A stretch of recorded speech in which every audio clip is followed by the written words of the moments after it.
Assalamualaikum, selamat datang di pembahasan soal simulasi AMBK sesi literasi 2023 bersama Bu Rahmi dari SDN 1 Alean.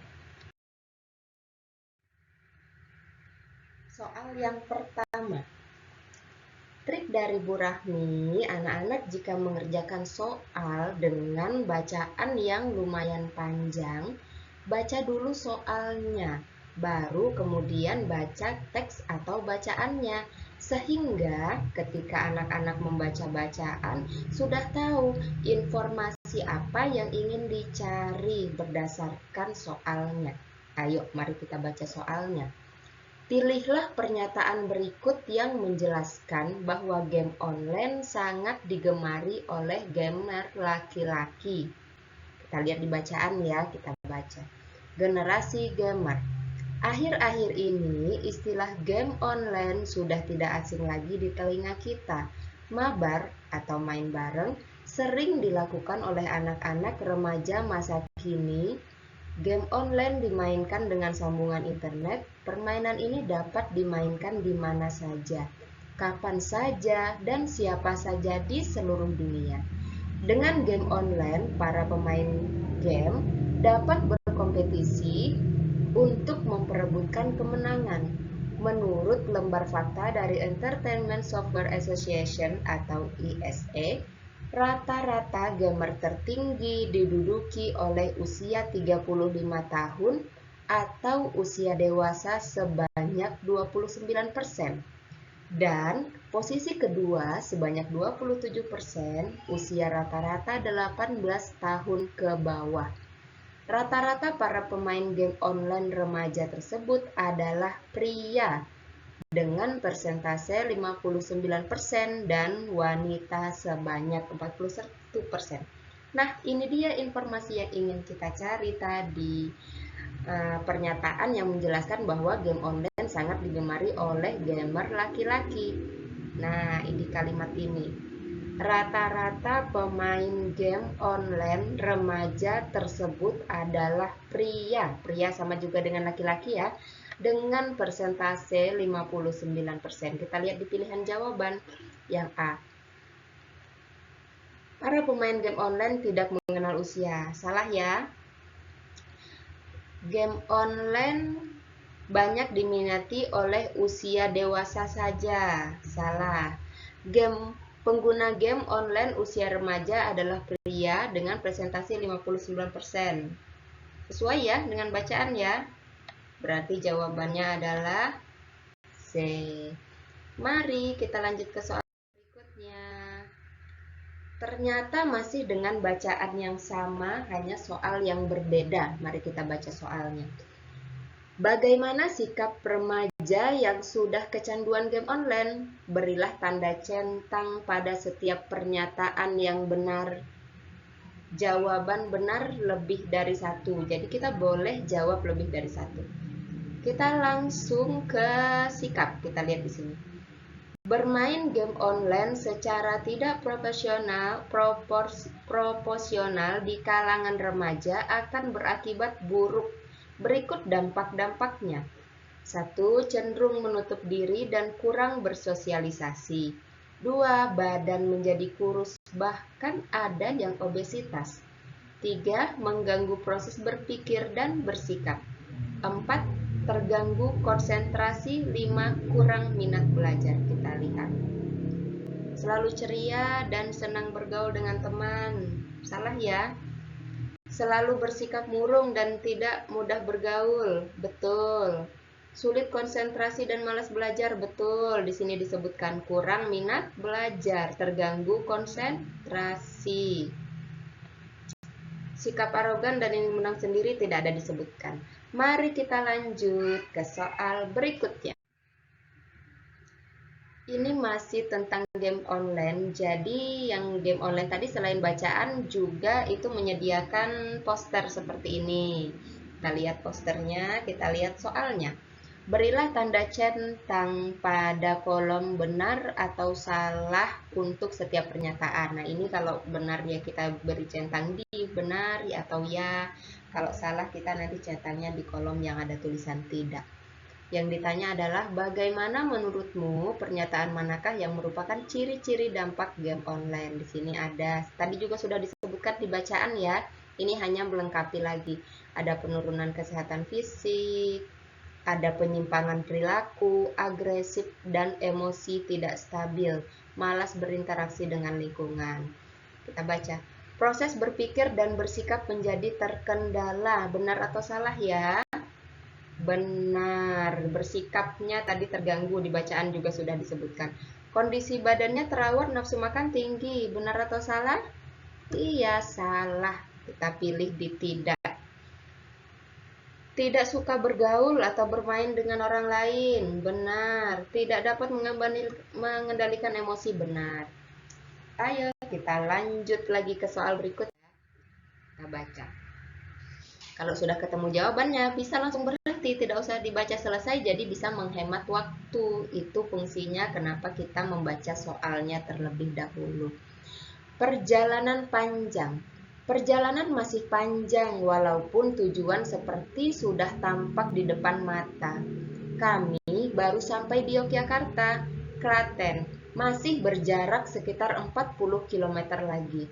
Namun, mengingat kami sudah menempuh perjalanan dari Bandung, jarak sejauh itu seperti tidak berarti. Kerbau-kerbauku sedang beristirahat sejenak untuk merumput. Aku masih ingat pesan Dr. Sarjito kepadaku. Kota Bandung akan menjadi lautan api. Kita harus menyelamatkan laboratorium ini. Aku akan berangkat sambil membawa alat-alat laboratorium. Alat-alat ini harus dibawa menggunakan kereta api karena takut rusak. Nanti, dengan alat-alat ini, kita bisa mendirikan laboratorium baru dan membuat vaksin di Klaten. Dik, aku titip semua kerbau-kerbau ini kepadamu. Aku harus membawanya melalui jalan darat sampai di Klaten. Aku tidak berani membawanya menggunakan kereta api karena takut disita oleh Belanda. Nah, kita sudah ketemu ya alasan dari pertanyaan tadi ya, kenapa Dr. Sarjito tidak berani membawa kerbaunya menggunakan kereta api. Kita baca kalimat ini. Aku tidak berani membawanya menggunakan kereta api karena takut disita oleh Belanda. Kita lanjut langsung jawab. Nah, ia takut kerbau-kerbaunya disita oleh Belanda. Betul. Kerbau-kerbau itu bukan manusia, salah. Kerbau-kerbau dapat beristirahat, salah. Jadi yang ditanya itu alasan. Jadi kita cukup jawab satu yang ini. Lanjut. Oh, ini masih pertanyaan dari yang tadi ya, lanjutan yang tadi. Pernyataan-pernyataan berikut mencerminkan contoh aku pada cerita tersebut. Berilah tanda centang pada setiap pernyataan yang benar. Aku ini orang yang dititipi kerbau tadi ya. Bukan Dr. Sarjito, tapi orang yang dititipi oleh Dr. Sarjito untuk membawa kerbau. Jadi sikapnya hampir putus asa setelah sampai di Yogyakarta karena jarak Klaten masih jauh. Kurang tepat ya. Selalu ingat pesan Dr. Sarjito untuk menyelamatkan laboratorium. Benar. Sangat bertanggung jawab atas tugasnya membawa kerbau-kerbau. Benar. Memiliki jiwa sosial yang tinggi. Betul. Nah, jadi jawabannya boleh lebih dari satu. Kita harus tahu tentang autograf itu apa.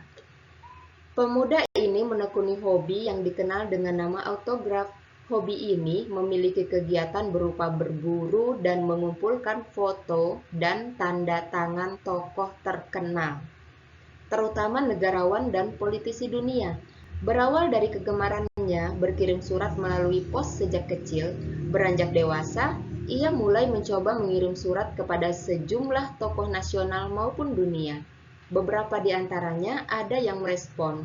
Koleksi dan tanda tangan negarawan dunia pertama yang dimilikinya adalah mantan Presiden B.J. Habibie. Didapatkannya tahun 2003, dikirim langsung dari Jerman. Pada tahun 2008, ia bertambah semangat melakukan hobinya setelah membaca buku Autograph Collector karya Debbie Lukito. Ia tambah rajin mengirim surat lewat surat elektronik atau melalui pos. Ia lebih suka mengirim lewat pos karena kesan yang ditimbulkan lebih dalam dan berbeda. Ia lebih senang mengumpulkan foto dan tanda tangan tokoh politik, misalnya presiden, perdana menteri, raja, menteri, wali kota, gubernur, kepala kepolisian, kepala angkatan bersenjata, dan tokoh negarawan lainnya. Sampai saat ini, koleksinya 155 buah dari tokoh dalam dan luar negeri. Ia pernah masuk koran Norwegia ketika meminta tanda tangan wali kota di sana. Ia diwawancarai secara daring oleh wartawan dari Norwegia. Atlet dan selebriti dunia pun tak luput dari ragam koleksinya. Bahkan maestro keroncong Indonesia, Mendiang Gesang, yang ditandatangani 3 tahun sebelum Gesang wafat. Dari koleksinya itu, ia mengidolakan foto dan tanda tangan dua tokoh nasional, yakni B.J. Habibie dan T.S. Wapres di era Presiden Soeharto. Ia berjuang keras untuk mendapatkan foto dan tanda tangan TS tersebut lantaran berbagai upaya sudah dilakukan termasuk mengirim belasan surat permohonan sejak 1998 dan mendatangi kediaman TS. Sayang, usahanya tidak kunjung membuahkan hasil, sehingga suatu ketika apa yang diimpikan tercapai. Ia berkesempatan bertemu dengan TS.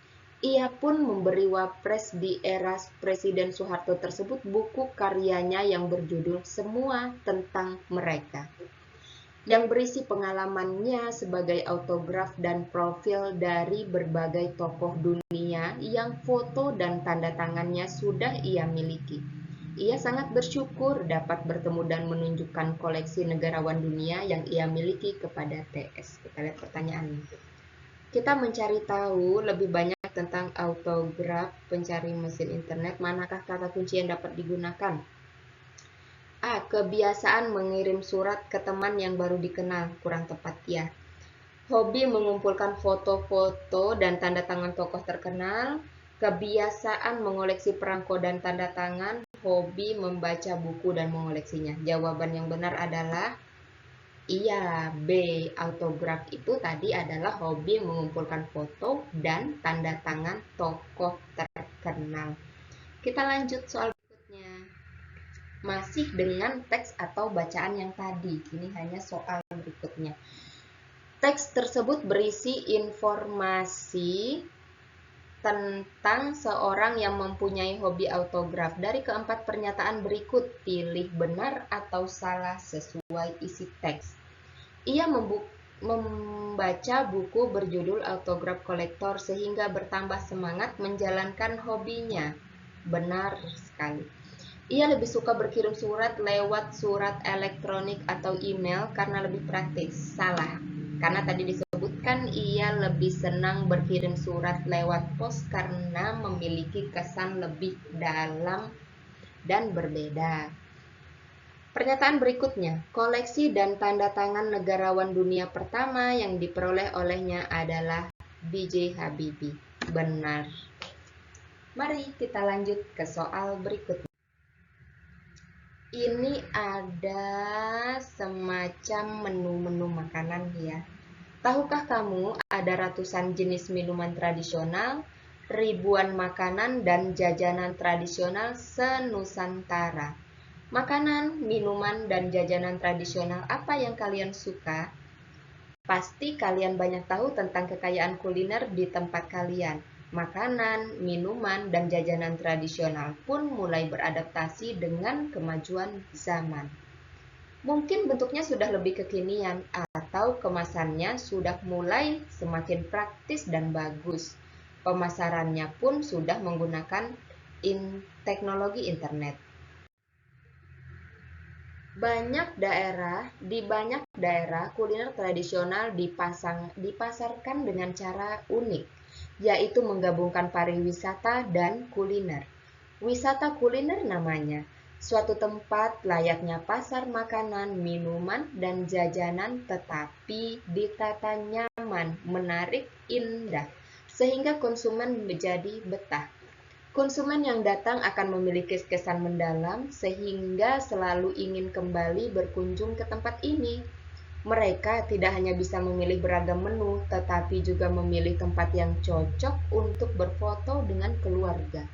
Di beberapa tempat wisata kuliner juga diputarkan musik-musik tradisional, semakin membuat pengunjung betah dan kangen. Dulu, kuliner tradisional selalu lekat dengan orang tua kampung. Pembuat dan penjualnya kebanyakan bapak ibu yang sudah tua.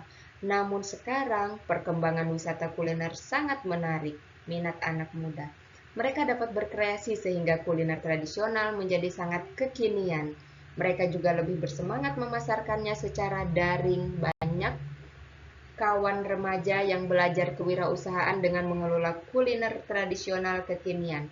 Ada yang belajar memasarkan dengan ditawarkan langsung ke teman kelas, lewat kantin sekolah, dititipkan ke pasar kuliner dekat rumah, warung dekat rumah, atau lewat daring dengan sistem COD atau cash on delivery alias bayar di tempat. Di tangan para koki, makanan, minuman, dan jajanan tradisional menjadi menu istimewa untuk para tamu kehormatan. Beberapa koki restoran dan hotel melakukan modifikasi, tetapi tidak menghilangkan cita rasa asli. Jika harga di tempatmu masih sangat terjangkau, maka di tempat wisata kuliner sudah lebih mahal. Terlebih di hotel dan restoran, harga bisa berkali lipat. Apa yang membedakan makanan, minuman, jajanan tradisional zaman dahulu dengan sekarang dalam teks tersebut? Nah, Bu Rahmi ingatkan lagi, anak-anak jika bertemu yang ada kotak-kotak seperti ini, artinya jawabannya boleh lebih dari satu. Dimasak anak muda, betul. Kemasannya kekinian, betul. Oh, keliru. Centangnya kurang ya. Pemasaran di internet, benar. Penjualnya mudah, benar. Jadi ini benar semua. Kemasannya kekinian juga benar, tadi di bacaan ada. Mohon maaf ini ada sedikit keliru. Lanjut. Kita baca soal lagi ya. Jadi soal dulu agar kita lebih fokus mencari informasi apa di bacaan. Apa permintaan Siti dan Udin dalam doanya? Kita lihat. Siti dan Udin di jalan. Siti dan Udin namanya. Muka mereka penuh debu. Dengan baju rombengan, mereka menyanyi di tengah kebisingan. Pagi sampai malam, mereka tersenyum dalam peluh, menyapa om dan tante, berharap receh seadanya. Beribu Siti dan Udin berkeliaran di jalan-jalan dengan suara serak, nafas yang sesak oleh polusi. Kalau hari ini bisa makan, alhamdulillah. Siti dan Udin tetap berdoa agar mereka bisa sekolah dan punya rumah berjendela. Jadi apa permintaan Siti dan Udin? A. Ingin bersekolah. B. Ingin bernyanyi. C. Ingin bekerja. Berarti jawabannya iya, ingin bersekolah. Bacaan ini untuk soal nomor 9, 10, 11, 12. Kita lanjut soal masih dengan bacaan yang tadi. Tentukan pernyataan di bawah ini benar atau salah. Siti dan Udin menangis saat menyanyi. Salah, tidak ada dijelaskan dalam bacaan. Jalan yang dilalui Siti dan Udin berpolusi. Betul, disebutkan tadi berpolusi. Rumah Siti dan Udin tidak berjendela. Benar, karena dia meminta rumah yang berjendela. Lanjut, berarti hanya bekerja kelas. Pemalu bukan, sabar tidak dijelaskan, sombong juga tidak dijelaskan dalam bacaan. Lanjut. Dalam sebuah cerita ada yang disebut latar. Latar cerita suatu tempat terjadinya suatu cerita. Pada daftar berikut ini, manakah yang merupakan latar cerita puisi Siti dan Udin? Apakah jalanan, apakah trotoar, apakah masjid, apakah rumah? Jawabnya sesuai di bacaan berarti jalanan.